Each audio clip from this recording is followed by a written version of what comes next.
joyful we adore thee, God of glory, Lord of love. Hearts unfold like flowers before thee, opening to the sun above. Melt the clouds of sin and sadness, drive the dark of doubt away. तो बहुत दिन से मेरे अंदर एक बात थी कि मैं वचन पढ़ती थी तो मुझे ज्यादा समझ में नहीं आता था, लेकिन जब मैंने उसका थोड़ा सा मैंने जब स्टडी किया तो कुछ बातें मेरे सामने आई है।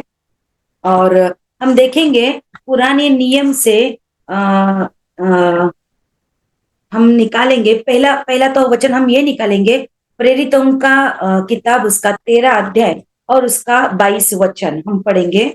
और उस वचन में ऐसा लिखा है कि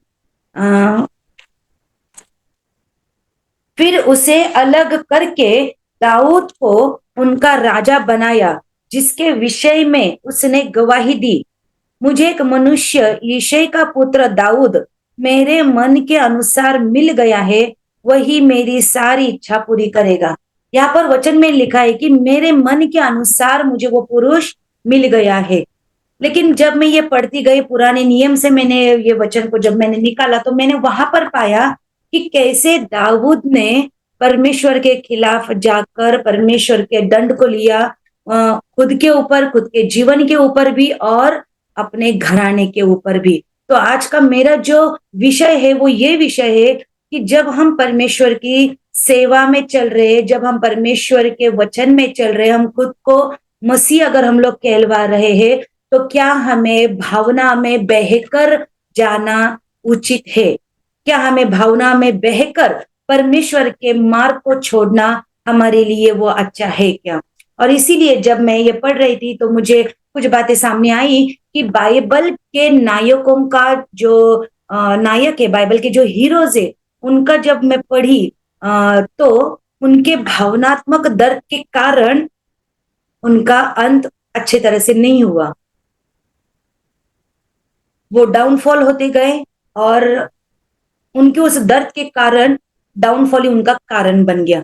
और हम देखते हैं कि दाऊद के जीवन में कि किस प्रकार परमेश्वर का दर्द उसके ऊपर आया और कैसे परमेश्वर के खिलाफ वो जाकर उसने परमेश्वर की बुलाहट को भूल गया, वो कैसे भटक गया और कैसे परमेश्वर के वचन से वो दूर गया। हम निकालेंगे पहला शमूएल उसका 16वां अध्याय और वहां पर ऐसा लिखा है कि परमेश्वर ने शमूएल को भेजा कि जा, मैंने उसे चुना है, मुझे वो वाला पुरुष पसंद आया है। और वहां पर हम पढ़ते हैं पहले शमूएल के 16वें अध्याय में, पूरा अध्याय तो मैं नहीं पढ़ूंगी, आप बाद में उसे पढ़ लीजिए। वहां पर लिखा है कि दाऊद का राज्याभिषेक।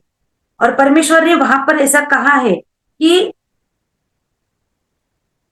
लोग, दुनिया के लोग, मनुष्य बाहर का रूप देखते हैं लेकिन परमेश्वर अंदर का रूप देखते हैं, परमेश्वर हृदय देखते हैं।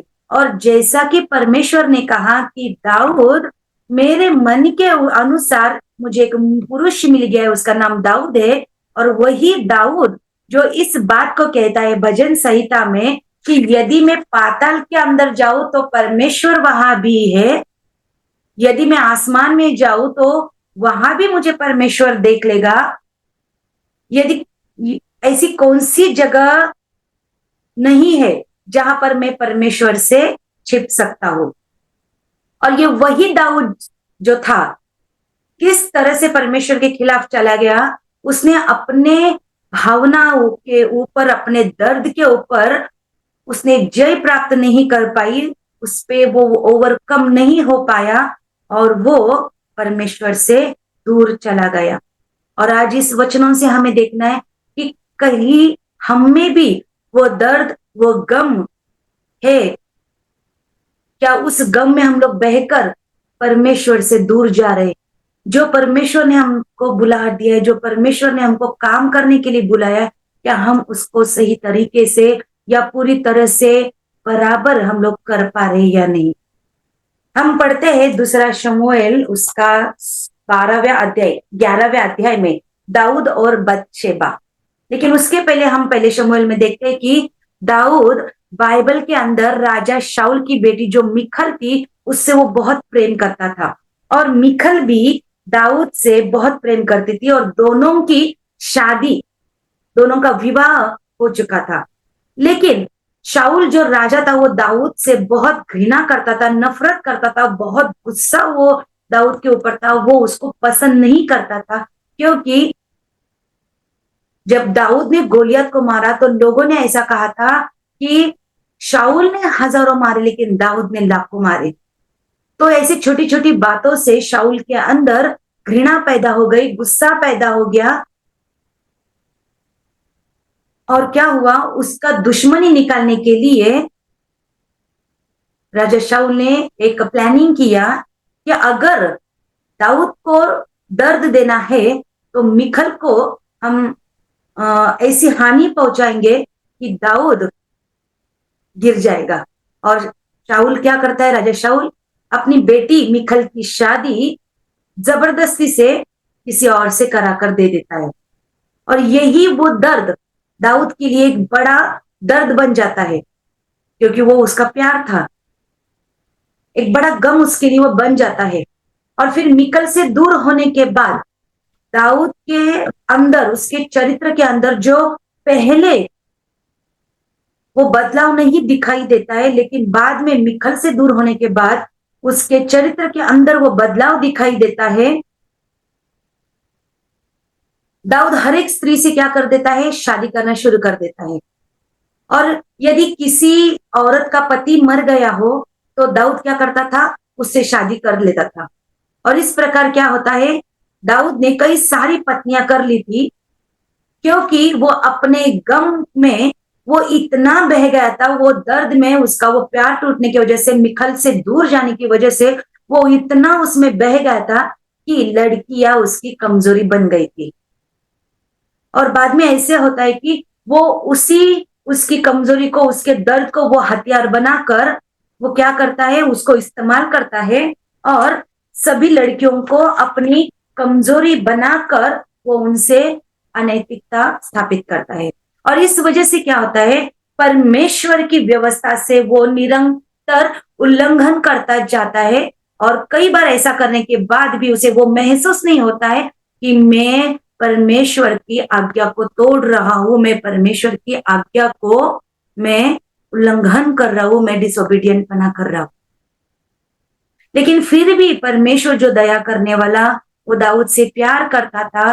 परमेश्वर उसको बार बार बार माफ करते जा रहा था, क्योंकि यहाँ पर वचन में लिखा है कि परमेश्वर उसके दिल को जानता था। लेकिन परमेश्वर ने यह भी नियम दिया था कि अगर कोई राजा बनता है तो उस राजा को ज्यादा पत्नियां नहीं रखना चाहिए। परमेश्वर ने दाऊद को इज़राइल का राजा बनने के लिए अभिषेक दिया था और दाऊद को सिर्फ एक ही पत्नी रखनी चाहिए थी, लेकिन उसने अनगिनत पत्नियां कर दी। और परमेश्वर लगातार दाऊद को माफ कर रहा था, क्योंकि परमेश्वर दाऊद के दिल को, उसके अंदर की उस पीड़ा को, उस गम को, उस दर्द को परमेश्वर जानता था और इसीलिए प्रभु उसे माफ कर रहे थे। और प्रभु ये भी जानता था कि किस प्रकार मिकल उससे छीन ली गई थी और जबरदस्ती दूसरे पुरुष के साथ उसका विवाह कर दिया गया था। दाऊद के दिल के ऊपर, उसकी भावनाओं के ऊपर क्या असर हो रहा था, ये परमेश्वर भली बात जानता था और इसीलिए परमेश्वर उसको लगातार माफ कर रहा था। लेकिन परमेश्वर लगातार माफ कर रहा था, लेकिन शैतान उसके ऊपर नजर रखे हुआ था और शैतान ने दाऊद की उस कमजोरी को ही पकड़ लिया। और शैतान ने इस बात को देख लिया कि दाऊद अपने दर्द में, अपने छल में, अपनी उस पीड़ा में इतना बह गया है, वो उस पर जय नहीं प्राप्त कर पाया है। तो उसकी लड़कियों की कमजोरी को उसने देखा शैतान ने, और क्या किया, उसी जगह पर, उसी माइनस पॉइंट पे उसको गिराना चाहा, और ताकि परमेश्वर का श्राप दाऊद के ऊपर और उसके वंशजों पर आ सके। और शैतान ये काम कर दिया। और हम पढ़ते हैं दूसरा शमूएल में 11वें अध्याय में, दाऊद ने जब बत्शेबा के साथ जब पाप किया, तब दाऊद महल के, यहाँ पर लिखा है कि दाऊद महल के छत के ऊपर घूम रहा था और बत्शेबा नीचे नहा रही थी। और वो खुले में नहीं नहा रही थी। अभी वचन पे ऐसा लिखा है कि बत्शेबा खुलेआम नहा रही थी, बिना कपड़ों के नहा रही थी। लेकिन अगर अभी हमने इतनी बार अंकल के द्वारा और पास्टर निकी के द्वारा हमने वचन को सुना है कि यहूदियों के रीतियों के साथ में इजरायलियों का उस रीति अगर हम लोग देखेंगे तो कोई भी स्त्री खुले में नहाने का उनको परमिशन नहीं था। और वो लोग बहुत ही अदब से, बहुत ही उनका कैरेक्टर बहुत अच्छा होता था, उनका रहन सहन भी बहुत अच्छा होता था। और जब हम देखते हैं कि बाइबल के जमाने की स्त्री होती, यानी नियम शास्त्र के जमाने की वो स्त्री थी, और वो बरामदे में यानी आंगन में बिना कपड़ों के और ना ही खुले में वो नहा रही थी। लेकिन यहां पर लिखा है कि जब वो नहा रही थी तब दाऊद ने उसे देखा। मैं एक मीटिंग में गई थी, जो लेडीज मीटिंग था, और वहां पर इन पॉइंट्स को एक पास्टर बता रहे थे। और जब वो बता रहे थे मैंने फटाफट उस नोट्स को मैंने लिया, और तब मुझे जाकर पता चला कि पर्दे लगे हुए स्थान में, यानी वो ऐसे आंगन रहता था और वहां पर बत्शेबा नहाया करती थी। और यहूदी ज्ञानी पुरुष बताते हैं कि यहूदी इतिहास भी यही बताता है कि तब के औरतों को परमिशन नहीं था ऐसे खुले में चलना या नहाना, क्योंकि बहुत ही स्ट्रिक्ट टाइप से वो लोग चलते थे। लेकिन हम देखते हैं कि जब दाऊद छत के ऊपर टहल रहा था तो कैसा उसका नजर वहां पर पड़ा, कैसे उसको वो बत्शेबा बिना कपड़ों की दिखाई दी गई। और ये शैतान का एक चाल था। शैतान ने क्या किया कि जब महल की छत के ऊपर दाऊद था तो शैतान ने एक सुनहरी पक्षी का रूप धारण किया, जो एक ऐसा पक्षी जिसे कभी दाऊद ने कभी देखा ही नहीं था। उस पक्षी का रूप धारण करके शैतान पहले दाऊद के सामने आया, और फिर उसके बाद जब दाऊद ने उस पक्षी को पकड़ना चाहा तो वो वहां से उड़कर जहां पर बत्शेबा नहा रही थी उस पर्दे के ऊपर जा बैठा, ताकि वो पर्दा फट जाए या गिर जाए। और फिर ऐसे हुआ, जब दाऊद ने तीर चलाया तो उस पक्षी को पकड़ने के लिए तब शैतान जो उस रूप में था पक्षी के, उस पर्दे पर से उड़कर चला गया। जो तीर दाऊद ने छोड़ा वो तीर पर्दे को लग गया और पर्दा नीचे गिर गया। और तब दाऊद को बत्शेबा नहाती हुई दिखाई पड़ी, और दाऊद के पाप में गिरने का कारण वो टाइम और वो बात हुआ। और शैतान दाऊद की कमजोरी को जानता था। बत्शेबा इतनी ज्यादा सुंदर थी कि सारी इजराइल में इतनी सुंदर स्त्री नहीं थी, इतनी सुंदर स्त्री बत्शेबा थी। और जब दाऊद ने उसकी सुंदरता को देखा तो वो विवश हो गया पाप में गिरने के लिए, क्योंकि वो वैसे भी अपने दर्द में वो था, वो अपने उस भावना में इतना बह गया था कि उसको उसकी सुंदरता उसके नजरों में आ गई। और ऐसा होता है कि उसकी कमजोरी एक लड़की बन जाती है, एक औरत बन जाती है, और इसलिए दाऊद बत्शेबा के साथ में पाप के अंदर गिर जाता है।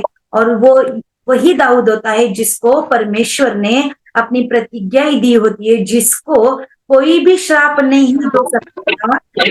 दाऊद के ऊपर शैतान कोई भी विपत्ति लेकर नहीं आ सकता था, क्योंकि दाऊद के बीच में परमेश्वर खड़ा होता था।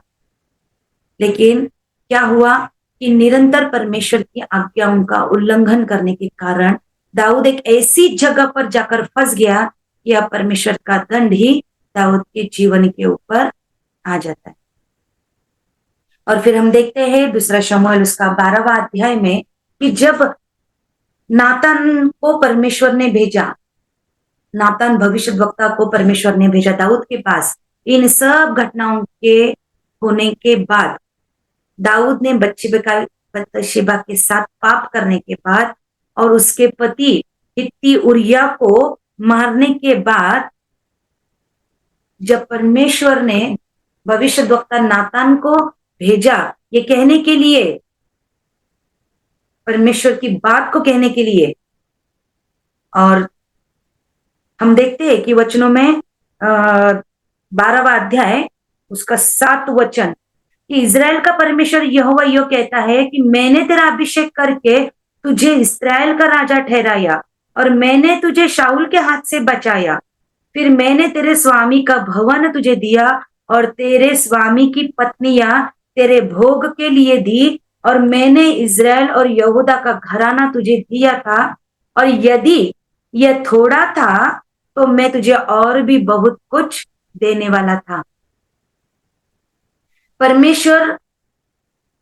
जिस परमेश्वर ने जिस यहूदा को इतना आशीषित किया था, अपनी प्रतिज्ञा उसके साथ में दी थी और शैतान उसको छू भी नहीं सकता था, लेकिन बार बार परमेश्वर के खिलाफ जाकर परमेश्वर की उस आज्ञा को तोड़कर बुरा काम कर कर परमेश्वर से वो दूर जा चुका था। दाऊद ने ऐसा सोचा कि मुझे किसी ने भी नहीं देखा, और एक तरफ दाऊद ये भी कह रहा था कि परमेश्वर की दृष्टि से मैं कहीं पर भी जाकर छुप नहीं सकता। वही दाऊद को लगा जब मैं बत्शेबा के साथ में पाप कर रहा हूं तो मुझे किसी ने नहीं देखा, लेकिन उसे परमेश्वर ने देखा था। और इसीलिए जो दाऊद का जो आत्मिक कनेक्टिविटी था, दाऊद का जो आत्मिक जो कनेक्शन था, वो बार बार बार पाप करने के कारण क्या हुआ, बंद हो गया। और उसने ऐसा सोच लिया कि मैं सबकी नजरों से छुप सकता हूं, मैं परमेश्वर की भी नजरों से छुप सकता हूं। लेकिन उसका परिणाम क्या हुआ, तो परमेश्वर ने नातान को भेजा और ये कहलवा कर भेजा कि जा तू उसको कह, तू उसको भविष्यवाणी कर। और क्या भविष्यवाणी होती है, वो एक ऐसी भविष्यवाणी नातान ने करी कि शैतान का जो दाव था वो दाऊद के ऊपर, उसके वंशजों के ऊपर सफल हो गया। और वो भविष्यवाणी दूसरा शमूएल के 12वें अध्याय के 10 वचन में लिखा है कि इसलिए अब तलवार तेरे घर से कभी दूर ना होगी, क्योंकि तूने मुझे तुच्छ जानकर हित्ती उरिया की पत्नी को अपनी पत्नी कर लिया है। परमेश्वर ने नातान से यह कहलवा कर भेजा कि अब तलवार दाऊद के घराने से कभी भी नहीं हटेगी, कभी भी नहीं हटेगी। और हम देखते हैं कि नातान की भविष्यवाणी आज भी 21वीं सदी में यहूदियों के ऊपर पूरी हो रही है। दाऊद के मरने के बाद, सुलेमान के मरने के बाद जो तलवार जो थी वो दाऊद के घराने के पीछे पड़ गई। पहले यहू की तलवार दाऊद के घराने के ऊपर थी, फिर उसके बाद में सेकेंड टाइम बेबीलोन की तलवार उसके पीछे पड़ गई, फिर मादी और फारसियों की तलवार उसके पीछे पड़ गई, फिर सिकंदर महान के सेनापतियों की तलवार उनके पीछे पड़ गई, फिर रोमन सेना की तलवार उनके पीछे पड़ गई, फिर मसीह राजाओं की तलवार उनके पीछे पड़ गई, फिर मुस्लिम सुल्तानों की तलवार उनके पीछे पड़ गई, फिर हिटलर की तलवार, और फिर आतंकवादियों की तलवार। और आज हम बहुत सारी न्यूज भी सुन रहे हैं और देख रहे हैं कि पिछले साल से आज अक्टूबर नवंबर 13-14 महीना हो रहा है, इजराइल का युद्ध चल रहा है और तकलीफ देने वाले, परेशानी करने वाले और मौत भी देने वाले वो आतंकवादी है। आज हर एक तलवार दाऊद के घराने से लेकर आज तक चलती आ रही है। लेकिन ये सब क्यों हुआ? क्योंकि शैतान ने क्या किया, दाऊद के उस एक भावनात्मक दर्द में बहने के कारण से, उस एक वजह से क्या हुआ, जो बड़ा शाप पीढ़ी दर पीढ़ी शताब्दियों से चला आ रहा था वो दाऊद पर, उसकी जिंदगी पर, उसके घराने के ऊपर, उसके वंशज के ऊपर शैतान लेकर आया। क्योंकि दाऊद उस दर्द को काबू नहीं कर पाया था। अपने गम में बहकर उसने क्या किया, लड़कियों को अपनी कमजोरी बना ली और उस कमजोरी की वजह से शैतान ने उसका फायदा उठाया और एक पक्षी बन के आया और शैतान ने बत्शेबा को नहाते हुए दिखाया दाऊद को। जो शैतान ने प्लानिंग किया था कि शैतान दाऊद को बत्शेबा को दिखाना चाह रहा था, उसने वो काम कर दिया। दाऊद पाप में गिरा और एक पाप को छुपाने के लिए उसने दूसरा पाप किया। और यही बात परमेश्वर को गुस्सा दिलाई। परमेश्वर बहुत ही क्रोधित हुए और जो परमेश्वर दाऊद को श्राप नहीं देने वाला था, वही परमेश्वर दाऊद को श्राप दे दिया, उसकी जिंदगी के ऊपर, उसके घराने के ऊपर। दाऊद खुद श्रापित बन गया। कई बार जब हम परमेश्वर की आज्ञाओं को तोड़ते हैं और जब हम पहली आज्ञा को तोड़ते हैं, तो हमारी जो चेतना होती है, हमारी जो अवेयरनेस होती है, हमारी जो जो कॉन्शियस हम कहते हैं, वो हमें क्या करता है, हमको दोष देता है, हमको वो चुभन देता है। और कभी कभी हम कुछ ऐसी गलती करते हैं, कुछ हमसे बुरा हो जाता है या पाप हो जाता है, हम जोश में उसको बोल देते या कर देते, लेकिन जो भारीपन आ जाता है, वो पवित्र आत्मा हमको चुभाने का काम करता है, वो हमें सचेत करना चाहता है। लेकिन हम क्या करते हैं, एक बार हम लोग माफी मांगते थे परमेश्वर से, गलती हो गई, माफ कर, परमेश्वर पश्चाताप करते, लेकिन फिर उसी भावना में हम लोग बहकर जब हम बार बार वही हम लोग पाप करते हैं, पाप का उल्लंघन कर, परमेश्वर की आज्ञा का उल्लंघन करते, तो हम क्या करते हैं, धीरे धीरे हमारी उस चेतना को, उस उस बोलने वाली, उस चुभाने वाली आत्मा को हम क्या कर देते हैं, बंद कर देते हैं। और यही शैतान का सबसे बड़ा ट्रैप होता है। और यही वो स्टेज होती है जब हम सबसे बड़े पाप में गिर सकते, हम परमेश्वर के खिलाफ जाते और परमेश्वर का श्राप, परमेश्वर का दंड, यहाँ तक कि मृत्यु भी परमेश्वर के जन के ऊपर, फिर वो पुरुष हो या स्त्री हो, उनके ऊपर आ जाते हैं।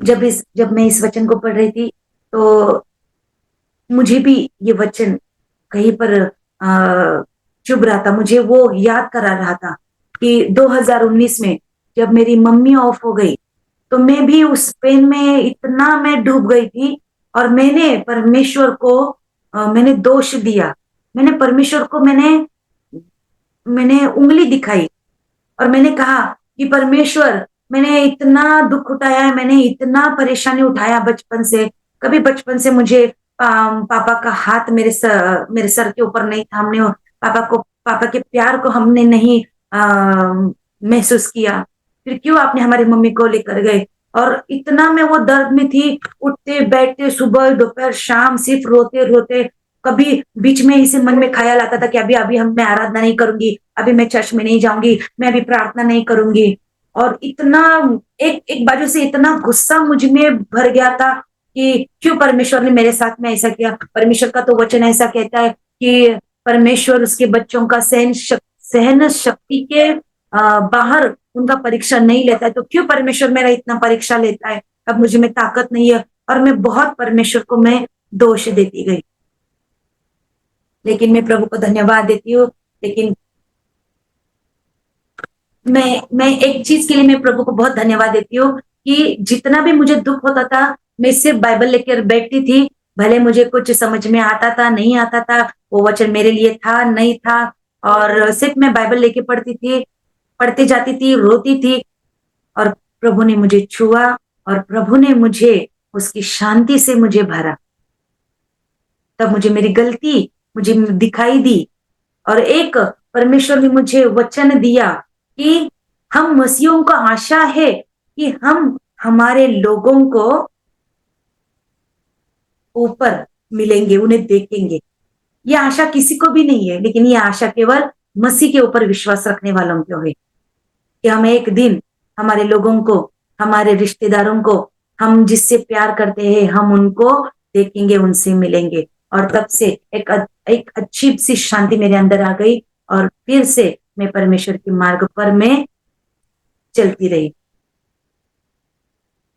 कहीं आज हमारा दर्द हमें लेकर, उस दर्द को हम लेकर कहीं हम परमेश्वर से दूर तो नहीं जा रहे, क्या हम परमेश्वर का आज्ञा का उल्लंघन तो नहीं कर रहे, या परमेश्वर की बुलाहट को तो हम नहीं भुला रहे।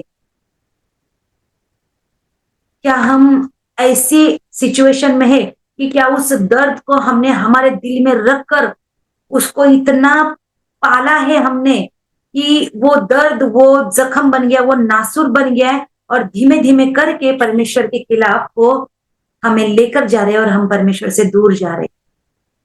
जैसे दाऊद से मिखल अलग हुई थी और वो अलग होना ही दाऊद के लिए जैसे एक गम बन गया था, एक बहुत भारी पीड़ा बन गई थी, शायद हमारे जीवन में भी वैसे ही पीड़ाएं होंगी।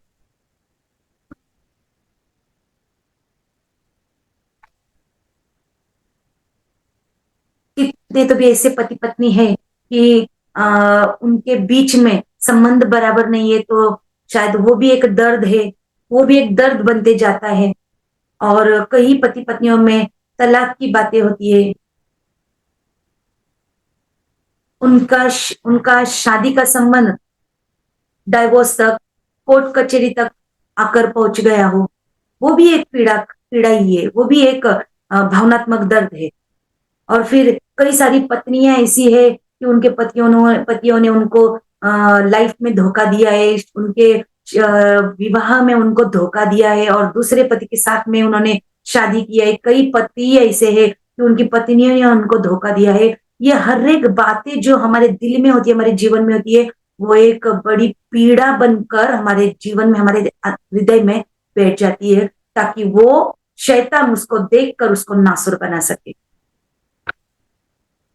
क्योंकि शैतान क्या करता है, हमारी आत्मिक कनेक्टिविटी जो परमेश्वर के साथ होती है उसे वो बंद करना चाहता है। और अगर हम ऐसी परिस्थिति में हो, क्योंकि हम मनुष्य है, स्वाभाविक है, अगर हम किसी से प्यार कर रहे हैं, वो हमसे दूर जा रहा है, किसी से हमको धोखा मिला है या फिर किसी से हमें अच्छी तरह से बर्ताव नहीं कर पा रहे, ये स्वाभाविक है कि हम उसका दुख मनाएं। लेकिन उस दुख में बहकर हम परमेश्वर के मार्ग से दूर ना हो जाए, परमेश्वर की बुलाहट से दूर ना हो जाए। जो परमेश्वर ने हमें जिम्मेदारी दिया है, जो बुलाहट हमारे लिए है, जो परमेश्वर ने हमें जिम्मेदारी दिया है, उससे हमें दूर नहीं जाना है। कभी कभी ऐसा होता है कि लोगों के जीवन में इस प्रकार के दुख आते हैं, तो जब उनकी पत्नी या पति उनको धोखा देते हैं, तो वो उनकी जबान में पहले ये बात आती है कि परमेश्वर का भय मानकर हमें क्या फायदा मिला। क्योंकि ये बहुत हमें अनुभव मिला है कि हम जब प्रेयर को जाते हैं किसी के घर पे या फिर चर्च में कोई भाई बहन आते हैं, जब उनके जीवन में ऐसी कोई घटना घटती है, तो वो हमको डायरेक्टली ऐसा बोल देते हैं कि हम खुद परमेश्वर का डर रखते हैं, तो हमें क्या फायदा हुआ है। अब वो लोग जैसा करते हैं वो खुश रहते हैं और हम लोग दर्द में हैं, तो हम भी उनके जैसा ही करेंगे। और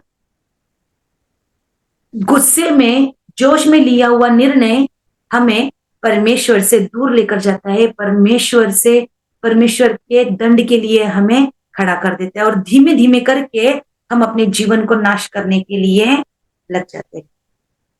जो गलती दाऊद ने करी, शैतान को पता है कि हम कौन से दर्द में है, कौन से सिचुएशन में, किस तरह से हम लोग सोच रहे, शैतान को हर बात पता होता है और हमारी कमजोरी क्या है और हम कौन से पॉइंट पर वीक हो रहे, ये सब बातें शैतान को पता होता है और वहीं पर क्या करता है, शैतान हमला कर देता है।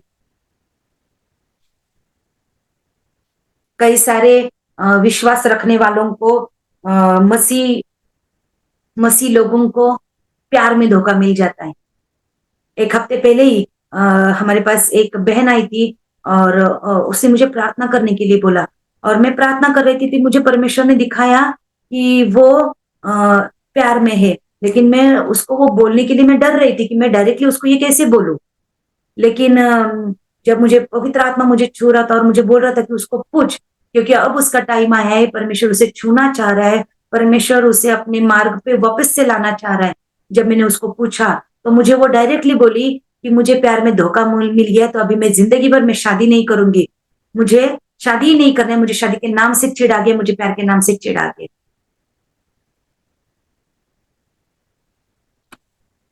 ऐसी छोटी छोटी बातें जो होती है, जो हम उसको बहुत बड़ा कर देते हैं और पूरी जिंदगी भर उसका साइड इफेक्ट हमको झेलना पड़ता है। अगर हम अपने दर्द में जब होते हैं, जब हम परमेश्वर को शरण जाते हैं, हम परमेश्वर को बोलते हैं कि प्रभु इस दुख से, इस गम से प्रभु मुझे बाहर निकाल, मुझे इस पे विजय प्राप्त करने की तू शक्ति दे। हमारा अनुग्रह करने वाला परमेश्वर वो क्या करता है, हमें शक्ति देता है और वो हमें बल देता है। जब हम गम में होते हैं तो हम ऐसी कमजोरी को उत्पन्न कर लेते हैं कि शैतान ऐसे मौका को चूकने नहीं देता, जिस कमजोरी को पकड़कर वो हमें गिराना चाहता है। और शैतान क्या करता है, उस कमजोरी के ऊपर बहुत बड़ा प्रहार, बहुत बड़ा आघात कर देता है। इतना जबरदस्त प्रहार वो करता है कि हम कभी परमेश्वर के विरुद्ध में जाते हैं, कभी हम परमेश्वर के खिलाफ जाकर खड़े हो जाते हैं, हमें पता भी नहीं चलता और समझ में भी नहीं आता कि हमसे ये हो चुका है। और जब हमको दंड मिलता है परमेश्वर से, जो बचाने वाला परमेश्वर हमारे साथ में होता है, वही परमेश्वर हमारे विरोध में खड़ा हो जाता है और तब हमें कोई भी बचाने वाला नहीं होता। हम देखते हैं आगे कि दाऊद के ऐसे ही दर्द की वजह से वो इतना परमेश्वर से दूर चले गया था कि दाऊद को पता ही नहीं लगा कि वो अब परमेश्वर के हृदय के नजदीक नहीं है। आज हमें भी हमारे जीवन में, हमारे क्षण क्षण में हमको ये देखना चाहिए, ये सोचना चाहिए कि कहीं हम अपने जीवन में, मसीह जीवन में चलते चलते हमने हमारी भावना में हम बह रहे कि नहीं। हमें हमारी हर एक भावनाओं के ऊपर, भले वो दर्द हो, वो खुशी हो, वो आनंद हो, वो पीड़ा हो, हमारे हम जिससे प्यार करते हैं उससे दूर जाने की बात हो, या शायद हमारे घर वाले बीमार हो या बीमारी के परेशानी में हो, तो हमें देखना है कि हमें उसमें बहकर नहीं जाना है। तो हमें परमेश्वर को उस दुख, उस पीड़ा में हमारे साथ में परमेश्वर को लेकर चलना है। क्योंकि जैसा दाऊद ने अपनी पीड़ा में, अपने दर्द में बहकर पाप पे पाप किया और परमेश्वर से वो दूर हो गया और अंत में उसका अंत हुआ, वैसे ही हम पर भी ये घात शैतान कर सकता है। हम दूसरा उदाहरण देखेंगे शिमशोन का। और शिमशोन न्यायों की किताब उसका 14 अध्याय में हम देखते हैं 1 से 3 वचन में, और वहां पर लिखा है कि शिमशोन तिम्ना को गया और तिम्ना में एक पलिश्ती स्त्री को उसने देखा। तब उसने जाकर अपने माता पिता से कहा कि तिम्ना में मैंने एक पलिश्ती स्त्री को देखा है, अतः अब तुम उससे मेरा विवाह करा दो। और वचन में ऐसे लिखा है कि वो अपनी माँ बाप को कहता है कि मेरा विवाह करा दो। तो इसका मतलब है कि शिमशोन को उस तिम्ना वाली लड़की से, उस पलिश्ती लड़की से सच्चा प्यार हो जाता है और वो इतना बेहद उससे प्यार करता है, इतना सच्चा प्यार करता है कि वो अपने माँ बाप से कहता है कि मुझे उससे शादी करा दो। वो रियल लव करता है, क्योंकि नीचे वचन में लिखा है 4 वचन में कि उसके माता पिता ये ना जानते थे कि यह बात यहोवा की ओर से है। वो जो सच्चा प्यार था, वो जो रियल लव था, वो यहोवा की ओर से था, क्योंकि खुद परमेश्वर क्या कर रहा था, दाव ढूंढ रहा था पलिश्तियों के विरुद्ध में। और इसीलिए परमेश्वर ने शिमशोन के अंदर उस प्यार को डाला था ताकि वो पलिश्तियों को मार सके। लेकिन पलिश्तियों ने क्या किया था, क्या करते थे वो पलिश्ती, उन्होंने शिमशोन के साथ में क्या किया था। जब शिमशोन ने तिम्ना वाली वो लड़की से, पलिश्ती लड़की से जब प्यार करने के बाद शादी किया, उसने उसकी पत्नी बना लिया उसने, तो पलिश्ती लोगों ने शिमशोन की दुश्मनी निकालने के लिए क्या किया, उसकी पत्नी का विवाह जबरदस्ती से दूसरे पुरुष से करके दिया। और यही वो बात जो शिमशोन के जीवन में ये बात घटा, सेम वही बात दाऊद के जीवन में हुआ था जब शाऊल राजा ने उसकी बेटी मिकल की शादी जबरदस्ती से दूसरे पुरुष के साथ में कर दी थी। दाऊद के साथ दुश्मनी निकालने के लिए, उसे तकलीफ देने के लिए। और यहाँ पर शिमशोन के साथ में भी वही हुआ, जिसके साथ में उसने प्यार किया, शादी किया, और उसके साथ शिमशोन के साथ में दुश्मनी निकालने के लिए पलिश्तियों ने क्या किया, जबरदस्ती से उसका दूसरे पति के साथ में शादी कर दिया ताकि वो शिमशोन को गिरा सके। और यही बात शिमशोन को बहुत बुरी लगी, वो उसका गम बन गया और वो उसकी भावना को इतना ठेस पहुंच गया। और वहां पर लिखा है न्यायों के 14 अध्याय के 20 वचन में कि शिमशोन की पत्नी का उसके एक संगी के साथ जिसने उससे मित्र का सा बर्ताव किया था विवाह कर दिया। और ये घटना, ये बात शिमशोन को इतना इतना पेन दिलाया, इतना उसको हर्ट कर दिया कि उसका वो जो आत्मिक कनेक्टिविटी था परमेश्वर के साथ में वो टूट गया। और वो परमेश्वर का नाजिर होने के बाद, परमेश्वर ने उसे क्यों चुना था, इज़राइल का वो परमेश्वर ने उसको नाजिर बनाया था। और परमेश्वर ने व्यवस्था में, परमेश्वर के नियम में स्पष्ट में ऐसा लिखा है कि तुम वेश्या के पास मत जाना, अनैतिकता मत करना। और ये बात सब पता होने के बाद भी परमेश्वर ने शिमशोन को नाजिर होने के लिए चुना था। उसके बावजूद भी वो अपनी जिम्मेदारी को भूल गया था और उसने क्या किया, अपने भावना में बहकर उसने वहां पर पाप कर दिया। उसकी दर्द की वजह से, वो गम की वजह से वो उस वेश्या के पास चला जाता है। और न्यायों के 16 अध्याय में और 1 वचन में लिखा है कि शिमशोन गाजा को गया और वहां एक वेश्या को देखकर उसके पास गया। शिमशोन को ये तक एहसास नहीं हो रहा था कि परमेश्वर ने उसको नाजिर ठहराया है, परमेश्वर ने उसको जिम्मेदारी दी है, वो इज़राइल का जज है, वो इज़राइल का न्यायी है। लेकिन ये सब बातों के बावजूद वो पलिश्ती वेश्या के पास जाता है और उसके साथ रहना शुरू कर देता है और कंटिन्यूअसली पाप पे पाप, पाप पे पाप दोहराते जाता है। और इसकी वजह से क्या होता है,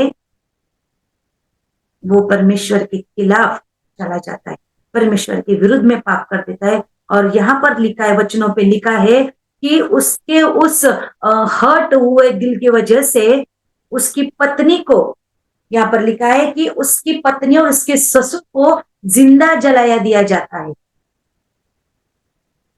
पहली बार उसकी जबरदस्ती उसकी पत्नी को दूसरे के साथ में शादी करता है, तभी भी वो गुस्सा हो जाता है। और दूसरी बात, जब उसको आग में उसकी पत्नी को और उसके ससुर को जिंदा जलाया जाता है तो शिमशोन क्या होता है, आग बबूला हो जाता है और वो क्या करता है, पलिश्तियों को जाकर वो मारता है। वो सब यहाँ पर वचनों में लिखा है, ये बहुत बड़ा है, मैं नहीं पढ़ पाऊंगी, लेकिन आप सब लोग पढ़ लेना उसको। और ऐसा होता है कि इतना महावीर, इतना बलवान पुरुष, इतना शक्तिशाली पुरुष अपनी भावना में बहकर, अपनी जिम्मेदारी को भूलकर, अपनी बुलाहट को भूलकर, क्या होता है कि अंत में शिमशोन को पाप में गिराया दिया जाता है शैतान के थ्रू, उस पलिश्ती औरत के थ्रू। और ऐसा होता है कि जब पलिश्ती उसे पकड़ते हैं तो उसकी आंखें फोड़ देते हैं। और यही बुरा परिणाम होता है जब हम हमारी भावनाओं को कंट्रोल नहीं कर पाते, हम उस पर विजय नहीं पा पाते। और जब हम आगे पढ़ेंगे तो हमें उधर देखने को मिलेगा कि वही वेश्या उसे धोखा देती है। और अंत में जब शिमशोन की आत्मिक आंखें खुल जाती है, वो परमेश्वर से प्रार्थना करता है कि एक बार मुझे सामर्थ्य दे परमेश्वर, एक बार मुझे ताकत दे मेरे प्रभु, कि मैं अभी एक आखिरी बार इनको मैं मार सकूं। और जब ऐसा प्रार्थना करता है, परमेश्वर का आत्मा का बल, परमेश्वर का सामर्थ्य उस पर आ जाता है और पूरी की पूरी इमारत उसके ऊपर गिर जाती है। और क्या होता है, वहां पर वो मर जाता है। जो जिम्मेदारी परमेश्वर ने उसे दी थी, अपनी एक दुख में बहने के कारण, उस दुख के ऊपर, उस गम के ऊपर जय प्राप्त न करने के कारण वो मृत्यु तक पहुंच गया। इसलिए हमें भी अपने जीवन में देखना है कि किसी अपने की मृत्यु ने, किसी अपने की बीमारी ने, किसी अपने ने छोड़ जाने की वजह से क्या हम तोड़ तो नहीं दिए गए, क्या हम परमेश्वर से दूर तो नहीं गए, क्या हम परमेश्वर के वचन को, उसके वायदे को तो नहीं भूल गए, क्या हम परमेश्वर के प्रेम को भूल गए। क्या हमको परमेश्वर ने किस लिए चुना है, क्या जिम्मेदारी दिया है, किस वजह से हमें बुलाया है, क्या हम उसे भूल गए?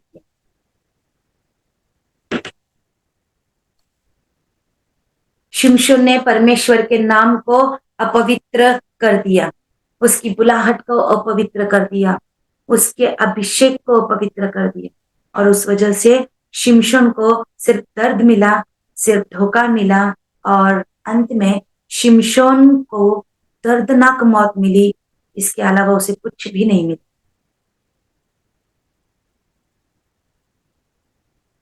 अगर हम समय रहते परमेश्वर के समय रहते परमेश्वर को शरण नहीं जाएंगे, या फिर हम परमेश्वर से अगर हम सहायता नहीं मांगेंगे, तो हमारे पास रास्ता भी नहीं होगा और समय भी नहीं होगा वापस लौटने के लिए। तब तक हम बहुत दूर जा चुके होंगे परमेश्वर से।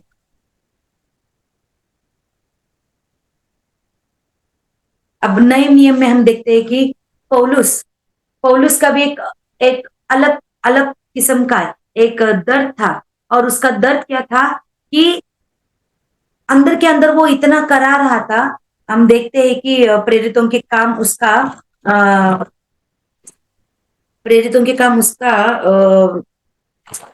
9वां अध्याय से आगे हम लोग देखते हैं कि अन्य जाति यीशु मसीह को ग्रहण कर रही थी, लेकिन यहूदी लोग यीशु मसीह को ग्रहण नहीं कर रहे थे, और यही उसका दर्द था। वो देख रहा था कि अन्य जातियां हजारों की तादाद में, लाखों की तादाद में आकर यीशु मसीह का वचन सुन रहे, उसके समाचार को वो स्वीकार करे, लेकिन यहूदी लोग पीछे पीछे जा रहे, वो मान ही नहीं रहे। और इसीलिए उसे ऐसा महसूस हुआ दिल के अंदर कि मुझे इनके लिए कुछ करना है और मुझे इनके पास जाना है, मुझे यरूशलेम जाना चाहिए। और एक जगह पर पौलुस ऐसा कहता है कि मेरे लोगों के लिए मैं आप ही श्रापित हो जाता, लेकिन मेरे लोग यीशु मसीह को ग्रहण लेते तो। और फिर क्या होता है कि पौलुस इतना भावनात्मक हो जाता है कि वो एक गलती कर देता है, और परमेश्वर ने पौलुस को अन्य जाति के लिए प्रेरित नहीं बनाया था। परमेश्वर ने पौलुस को अन्य जाति के लिए प्रेरित बनाया था, ना कि यहूदी लोगों के लिए। अन्य जाति के लिए पौलुस को ठहराया था, यहूदियों के लिए नहीं। और उस दर्द में आकर पौलुस ने क्या किया, यरूशलेम को मैं लौट जाऊंगा, मैं वहां पर जाकर सुसमाचार सुनाऊंगा, मैं यहूदियों को जाकर संदेश सुनाऊंगा करके वो चला जाता है। और खुद पौलुस इस बात को कहता है कि जब पौलुस यरूशलेम को वापस लौट रहा था, तो रास्तों में जाते जाते कितने तो भी लोग उसके रास्ते के बीच में आए और उसको कहने लगे कि तू यरूशलेम को मत जा, लेकिन उसने सुना नहीं। अगबुस भविष्यद्वक्ता भी उसके सामने आकर खड़ा होता है, उसे कहता है, उसे मना करता है कि तू यरूशलेम में मत जा, परमेश्वर ने तुझे नहीं कहा यरूशलेम में जाने के लिए। लेकिन पौलुस खुद गवाही देता है कि पवित्र आत्मा हर नगर में गवाही दे देकर मुझसे कहता है कि बंधन और कलेश तेरे लिए तैयार है।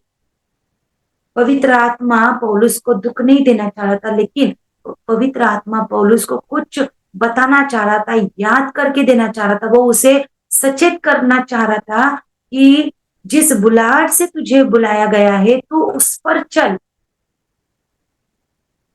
तुझे यरूशलेम की जाने की जरूरत नहीं है। तुझे परमेश्वर ने जो काम के लिए बुलाया है, जिस मार्ग पे चलने के लिए बुलाया, तू वहां पर खड़ा रहे, तू दूसरी ओर मत जा। लेकिन पौलुस फिर बाद में खुद कहता है कि यीशु मसीह ने उसे दर्शन देके कहा था कि यहूदी मेरे विषय में तेरी गवाही को कभी मानेंगे ही नहीं, लेकिन उसके बावजूद वो जिद करके अपने उस दर्द में, अपनी जाति के लोगों के दर्द में, अपने भाइयों के दर्द में वो क्या करता है, वो मसीह से वो लोग मसीह से दूर है करके सोचकर यरूशलेम को वो जाता है।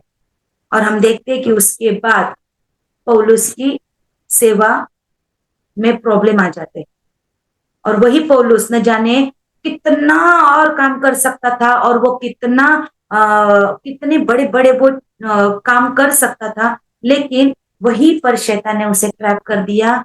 वहीं पर वो फंस गया और एक जेल खाने से दूसरे जेल खाने से तीसरे जेल खाने तक वो पहुंच गया। और अंत में क्या होता है कि पौलुस को मौत की सजा दी जाती है, उसको मार दिया जाता है। जिस काम को करने के लिए परमेश्वर ने हमें बुलाया है उस काम को छोड़कर कहीं वो काम करने की जिद पे हम अड़ जाते हैं जिस काम को करने के लिए परमेश्वर ने हमें बुलाया ही। कभी कभी परमेश्वर हमको एक काम करने के लिए बोलता है, लेकिन हम हमारी बुद्धि के अनुसार, हम हमारे जिद में, हम हमारी होशियारीपन में हम क्या करते हैं, हम अलग सा काम करने का कोशिश करते हैं और जो परमेश्वर ने हमें काम दिया है हम उसको भूल जाते हैं। और आज इस समय पर मैं प्रभु को धन्यवाद देती हूँ कि इन वचनों के द्वारा परमेश्वर ने मुझे भी बहुत कुछ बातें सिखाया है कि हमें हमारी भावनाओं के ऊपर कंट्रोल रखना बहुत जरूरी है। भले हमारे लोग, हमारे रिश्तेदार बीमार हो जाए, भले हमारे लोग तकलीफ में हो, हमारा परमेश्वर सब कुछ देख रहा है, सब कुछ जानता है। वो हमें सामर्थ से भरने वाला, बल से भरने वाला, वो हमें संभालने वाला, हम पर अनुग्रह करने वाला, वो हमारे साथ है, वो हमें जय देने वाला परमेश्वर हमारे साथ में है। तो उस दर्द में बह